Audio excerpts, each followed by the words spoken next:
Hello and welcome to Business on the Wire. I'm Mitali Mukherjee.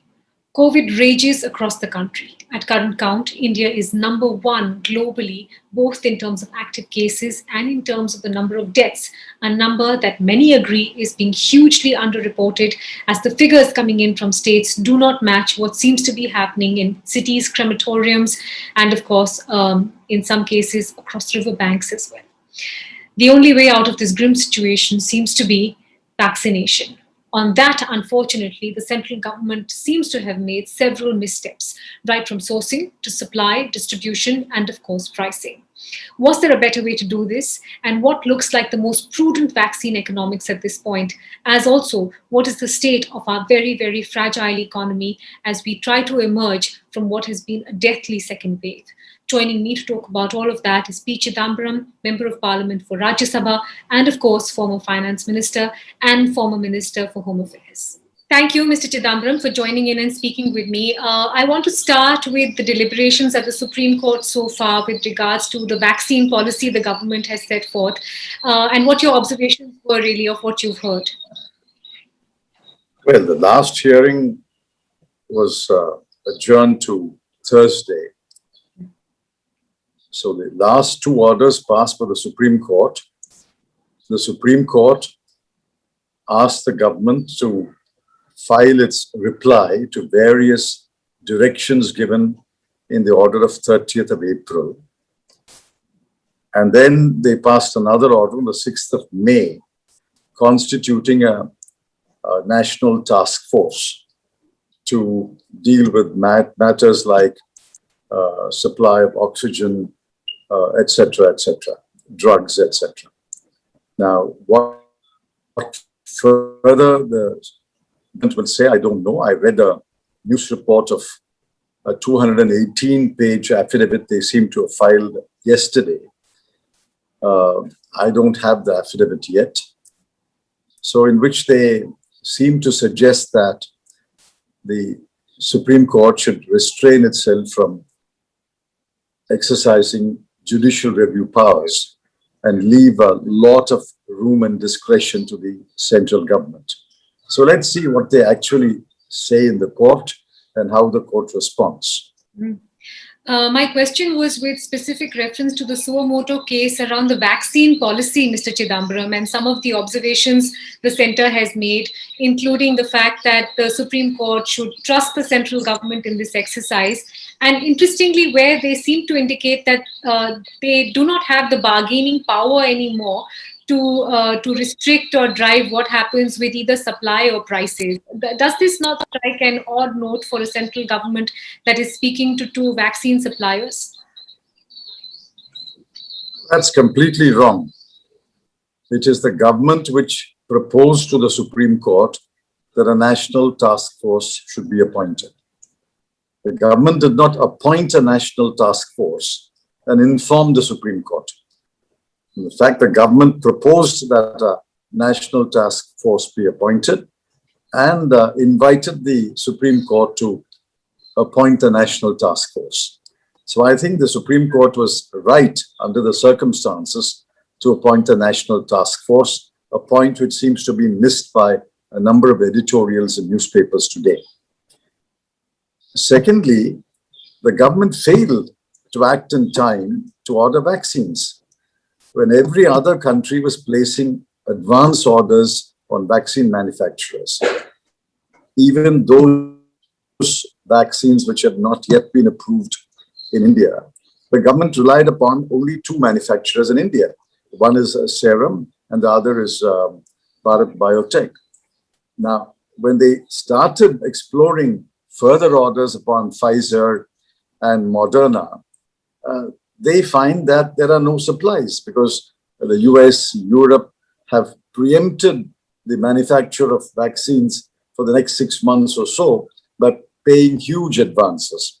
I remember that the US was reported to have paid something like $2 billion to Pfizer to supply the vaccines.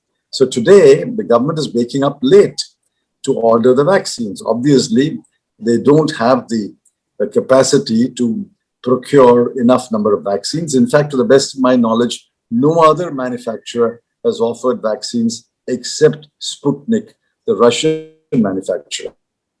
Of course, China has offered Sinopharm, but the government seems to be averse to taking the Chinese vaccine. I just want to step back for a second and structure the math a little bit here, sir, because there's so many numbers floating around in terms of, how this vaccine policy should have been formulated. What is it that we should work with in terms of a population above 18? What should have been a fair price for the vaccine, and what would that have entailed in terms of a cost to the center? Because they set out, at least in the union budget, to put a certain amount of money, 25,000 crores plus, towards vaccines. But now there seems to be a question mark on where that money is and what it's being employed towards. Cost is immaterial. They have already set apart 35,000 crore for vaccines. This is apart from money set aside for other health infrastructure. Vaccine alone is 35,000 crore. Initially, the government said that they had negotiated a price of 150 rupees per dose. Let's assume that the price will now be 175, which means for 2 doses, it will require 350 rupees per person. 35,000 crore, if you divide it by 350, is good enough to vaccinate about 100 crore people with 2 doses. Therefore, there is enough money at a price of 175. The price goes up, you can still vaccinate about 75 crore people. If you leave out children, if you leave out people below 18, I think the number will be somewhere between 75 crore and about 85 or 90 crore of people. So there's enough money to buy the vaccine at a negotiated price. And if more money is required, more money will be provided, must be provided. Parliament will happily vote for more money. So money is no consideration at all. They initially started with healthcare workers, frontline workers, which is perfectly right. Then they opened it up for people above the age of 45, which was also right, because the people above the age of 45 were the most vulnerable in the first wave. But the second wave has behaved in a different manner. It is affecting younger people. It is affecting children. Therefore, they rightly took the decision that it should be opened up for 18 to 44 also. But they should have ensured that there is enough stock of vaccine. There is enough stock of vaccine. There's enough supply every month from the vaccine manufacturers. They seem to have completely missed the arithmetic about the need for stocks of vaccines and to ensure that the supply is consistent, regular from whatever manufacturers are willing to supply vaccine. They have got their numbers completely wrong. Serum, for example, has a capacity of 10 crore per month, but it's producing at the moment only 5 crore per month. It will ramp it up to about 7 or 8 crores by July. Bharat Biotech has a capacity of 1 crore a month. I believe they have ramped it up to 2 crore a month, and they may go to 4 or 5 crore by the July. So at the best, the government should not have expected more than 10 crore vaccines a month when both are in nearly full production by the end of June. In May, they will be much less. They should have provided for alternative sources of supply, which they completely failed to do. This is the accusation. This is the charge we make against the government. You had no idea of what the demand is and what the supply should be. What also seems a departure from the norm, Mr. Chidambaram, is the fact that now states have been asked to go out and bid for vaccines on their own. Procurement is their problem. Pricing is differentiated for them. Does this, first of all, does this make sense in a situation where you're trying to achieve universal vaccination? And what would have been the more elegant way to have gone about this for the center? It doesn't make sense at all. In fact, it's nonsense. There are only 2 manufacturers in India. It's a monopsony. There are only 2 manufacturers. And as I've given you the numbers, the production of these 2 manufacturers is not adequate even to meet the 45 plus. So where will the states go and buy the vaccines? They are getting small driblets. Maharashtra has been able to get a few from Serum, but nobody's been able to get anything from the two manufacturers. And where will they go abroad? If the government of India cannot use its bargaining power and tie up supplies from other manufacturers, how will a state government be able to tie up supplies from other manufacturers in the world, in the US, in Europe, in Russia? So I think eventually we are now practically dependent upon Sputnik 5 vaccine, Sputnik V vaccine, I think, to replenish our depleting stocks, if there are any stocks as such, and to ensure that there is an adequate supply. How do you think it's going to shape up over the next couple of months in a situation where states are now trying to go overseas and bid for supply? As you said, pricing is all over the place, as is distribution. Does it not create a more inequitous situation than already exists? As you said, a state like Maharashtra perhaps has the financial wherewithal to do it, but a state like Bihar does not. Well, frankly, no state has a financial capacity. Assuming the current state of affairs, let's assume Maharashtra, Karnataka, Tamil Nadu has some financial capacity. But what will a state like Bihar or Odisha or Goa or Northeast do? I mean, they will be nowhere in the line. Nobody will even answer their query. If they float an open tender, nobody will even supply to them because there is no payment security mechanism for them. Who will trust these governments to pay on time? So I think this is a complete nonsense. They're making a mockery of the procurement process. The correct thing to do is for the central government to set up a central procurement with states represented in that procurement committee, and the central procurement committee negotiating with various manufacturers and procuring as many vaccines as possible at a negotiated price. That's the only way in which this ought to have been done, like we did for the polio pulse program. There is one central procurement of polio.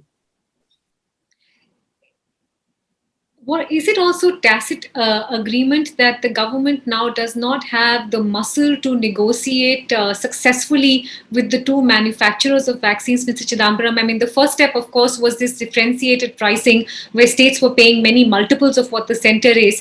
But even in court, the center seems to have pointed out that they would like to, have a free market economy exist.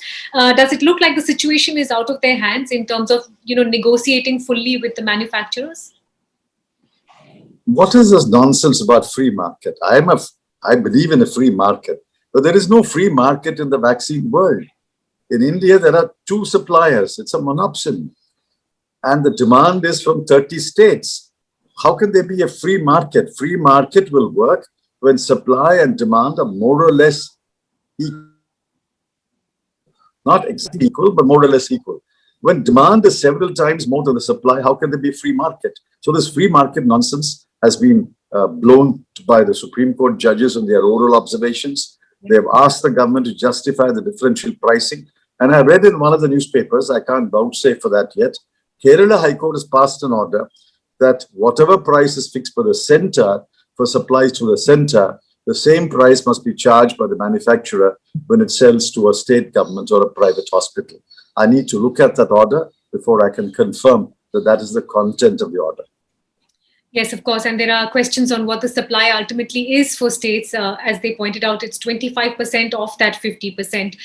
The other question that seems to have arisen, sir, is why the government is not considering compulsory licensing. How does it work?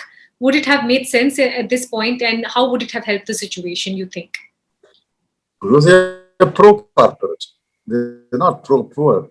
They're pro-corporate. You see, I had said in a tweet or an interview, you don't have to actually invoke the provision of compulsory licensing. That idea was first floated by us, the Congress Party's resolution, and then Dr. Manmohan Singh's letter. You can invoke compulsory licensing. We have done it before, once in the year 2008, if I remember right. Section 92, Section 100, and Section 102 of the Patents Act allows the government to act in a national emergency in an epidemic situation, which is precisely the current situation. But even the threat, mark my words, even the threat of invoking compulsory licensing would have made these two manufacturers grant voluntary licenses to more manufacturers. We are not asking that licenses should be granted to more manufacturers abroad. There's vaccine manufacturing capacity in India. There are excellent companies which have a good track record of manufacturing other vaccines. So all that has to be done is use their facility, use their capacity, and manufacture more vaccines. In fact, a voluntary license or a compulsory license need not be forever.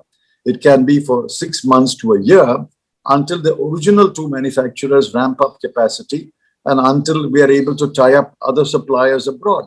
Even for 6 months to 1 year, if you use the dormant capacity in India, we can ramp up the production several fold.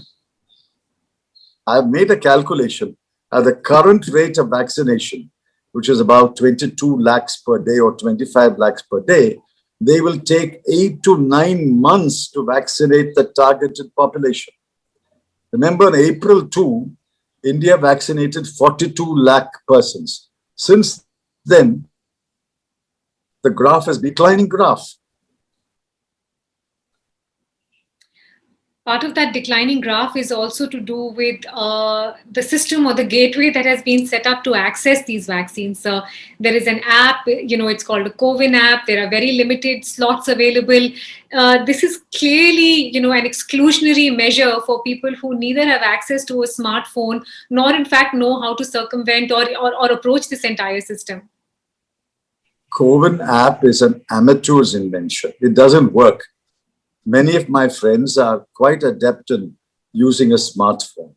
They cannot access the CoWIN app. They cannot get a registration for several days. And even if they get a registration, they don't get any appointment or any slot in any hospital in Delhi.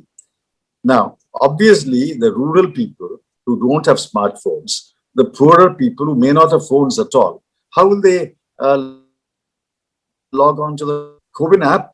Has excluded and will exclude the poor and the weaker sections. But that this government doesn't care. Did they care about migrant workers? They didn't care about migrant workers. They don't care about the poor who don't have smartphones, who don't have the technological capability to access a CoWIN app. They are very pro-corporate.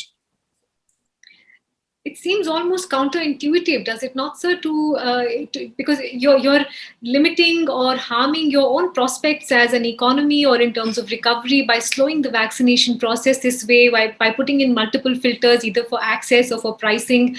It belies logic. What do you think is at work over here? They made several mistakes. Every step taken after January 2021 was a mistake. But they won't admit the mistake. That is the problem. If they admit the first mistake and the second one and the third one, we can retrace our path. But they won't admit mistakes. They will not admit they didn't tie up supplies. They will not admit they did not place advance orders on other manufacturers abroad. They will not admit that the capacity of the two Indian manufacturers was limited and they knew it was limited and they cannot supply. They will not admit to anything. If they don't admit to anything, all I can conclude is either they are clueless or they are malicious, they're callous, clueless or callous. It's one of the two. And the effect on the poor people and the people of India is the same. Whether the government is clueless or whether the government is callous, the people suffer. At some point last year, when there were small signs of a recovery in the economy, Mr. Chidambaram, many politico-economists would point out that when India's back is against the wall, such as when it faces challenges like polio, it really does rise to the occasion. Given what you've seen so far, how are you feeling about our performance and how worried are you for the rest of the year, economically speaking? Oh, economically, 2021, 22 is a washout year. Just like 2020, 21 was a washout year. I never bought into this theory of seeing green shoots. To the best of my knowledge, only two people saw green shoots. One was the finance minister and one was the chief economic advisor. I didn't see any green shoots anywhere, nor are the economists whom I'm in touch with saw any green shoots. This green shoots was a myth. And just as some industries were picking up, for example, automobile industry, the tourism industry, the hospitality industry is picking up, we have got another practically national lockdown. If you add up all the state lockdowns, it's practically a national lockdown because the central government is afraid to accept responsibility for a national lockdown. It is encouraging states to implement severe restrictions in each state, which amounts to a national lockdown. I'm afraid nothing that we do today will turn the tide, say, at least before September. Let us see how the second wave of the pandemic behaves. Let us hope there will not be a third wave, but if there's a third wave, the second half of the year also will be washed out. There is another fear this time round. As you mentioned, there were a few sectors that showed recovery last year, as also the rural economy that seemed to be relatively better off than what was happening in urban pockets. How do you think it's going to fare for the rural end of India right now, considering the spread of COVID and the numbers that are clearly going underreported, both in terms of cases and deaths? See, agriculture has to go on whether there is a pandemic or no pandemic. You have to sow at the right season. You'll have to weed at the right season. You'll have to at the right season. And the farmer knows no other avocation in life except farming. So agriculture will grow. Except that there will be a shortage of agricultural labor. And therefore, there will be greater mechanization. For example, the only manufacturing sector which is showing growth, something like 6.5%, is the tractor sector. Agricultural implements, agricultural tractors will continue to be sold. There will be a shortage of labor. Maybe agricultural labor will rise, labor costs will rise, wages will rise. But that's not a bad thing. But agriculture will go on. So I don't think we will be short of food grain or short of anything to eat. It's the capacity of the government to procure, to store and distribute, and the capacity of the supply chains to keep the supplies from growing areas to consuming areas. They will be tested. The supply chains will be tested. Some prices will rise, but that's inevitable in a situation like this. There will be an impact on incomes, though, will there not, sir? Particularly at a time when medical costs are indeed high and people are trying to get access to whatever medical relief they can. Last year as well, there was, a big cry for some kind of direct benefit transfer scheme. Should that be considered right now? How should it be structured? And if it is not, what could the outcome be? A direct benefit transfer should have been done last year. It's all the more necessary. It's done this year. The Tamil Nadu government has made a beginning by announcing 4,000 rupees per ration card per family. They have started distributing 2,000 rupees. The central government alone can do this on a national scale. They should transfer a significant amount of money to every family. All right, don't distribute it to 100% of the families, at least the bottom 50% of India, you should transfer 4,000 or 5,000 rupees initially, and then we'll see after a month or two whether another tranche should be given. The Congress party's position is every month there should be a transfer to the very poor. But this government will never admit that it was in error. They will never admit that this is what should be done. And therefore, I don't expect this government to do that. See, what will happen is the non-farm sector in rural areas will be greatly affected. For example, the self-employed, the carpenter, the plumber, the barber, the guy who plies a transport vehicle, they will be affected. Loaders, unloaders, they will be affected. But their incomes will fall drastically. In fact, many millions must have already been pushed into poverty, below the poverty line last year and this year. So unless there is a cash transfer, they will be poor and they will suffer. They are already suffering. We went through any number of alphabets last year, Mr. Chidambaram, trying to describe the economy, V shape, W shape. The general consensus seemed to be that it was pointing towards a K shape, where, as you pointed out, some recovered faster than the others. Given the intensity of the COVID wave we've seen this time round, what kind of shape and form do you think any recovery will take, particularly for those that were struggling already? Well, I've never believed these alphabets. It's complete nonsense. In fact, I wrote a column saying if there is any recovery, it will be like the Tamil letter Sri. For Shri in English, we write Tamil Sri. I don't know if you've seen that letter. It starts with a perpendicular line. Then there is a horizontal line. Then it turns back into two curves to the left, recedes. And then, there is a little sort of a cap kind of thing. I mean, there won't be any recovery. So why are we talking about an alphabet to describe the recovery? There won't be any recovery. Let me pivot in that case from economics to politics and ask you first, candidly, what you made of the Congress Party's performance in the just concluded state assembly elections. No, we did not agree to talk about the Congress Party's performance. Your message is right before me. You only wanted to talk about the COVID situation and the Congress Party's reaction to the COVID situation. And I have given you my best answers. The resolution of the Congress working day contains more answers. So if you want to talk further, please talk about the COVID situation. This is not the time to discuss the Congress Party's performance. So I concede straight away, except for a very, very thin silver lining in Tamil Nadu. It has been a very disappointing performance in the remaining 4 states. But that's what Mrs. Gandhi also said yesterday. And I think we should not discuss that further today. There is a takeaway amongst some political watchers, though, Mr. Chidambaram, from the West Bengal elections specifically, that perhaps it has given a lease of life to federal governance or a federal system of working again, something which has come under attack, as many states believe. Do you believe that to be the case? As long as Mr. Modi is there, he will not allow greater federalism. In fact, he's a control freak. His tendency is to centralize everything, except where things are getting out of his hand.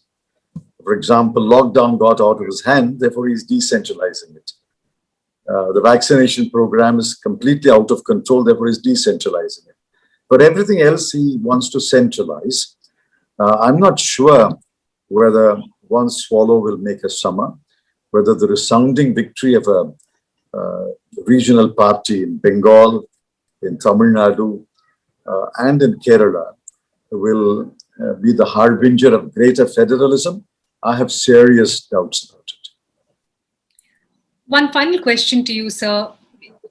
At this point, the only sort of glimmer of hope seems to be vaccinations coming in, some kind of mass vaccination drive, the fact that we can perhaps get to 70% of our population and then begin to rebuild life in whatever way. Given what you're seeing so far, are you worried about how that may happen, or do you still believe there is a chance the situation can be salvaged and we can get things back on track? No, I don't see any opportunity or any chance of it being salvaging it now, given the supply position. I'm not au fait with all the numbers. It's only government which has all the numbers. I know what the demand is. I know what the supply by the 2 Indian manufacturers is.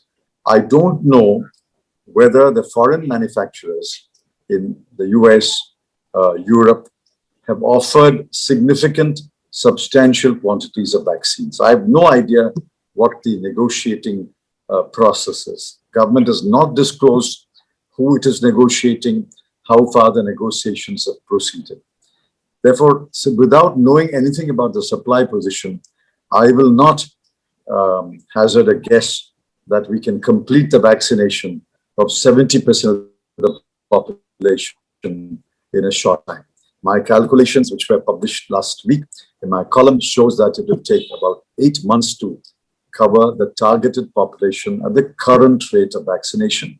I'm sticking to that statement unless the current rate of vaccination doubles and triples over the next couple of months. Then, of course, the period will be shorter. But I think the vaccination process will go right through this year and maybe spill over to next year. Tough times indeed, particularly coming up from a year like 2020. I appreciate your time and your thoughts today. Thank you so much for joining Thank in. you. Thank you.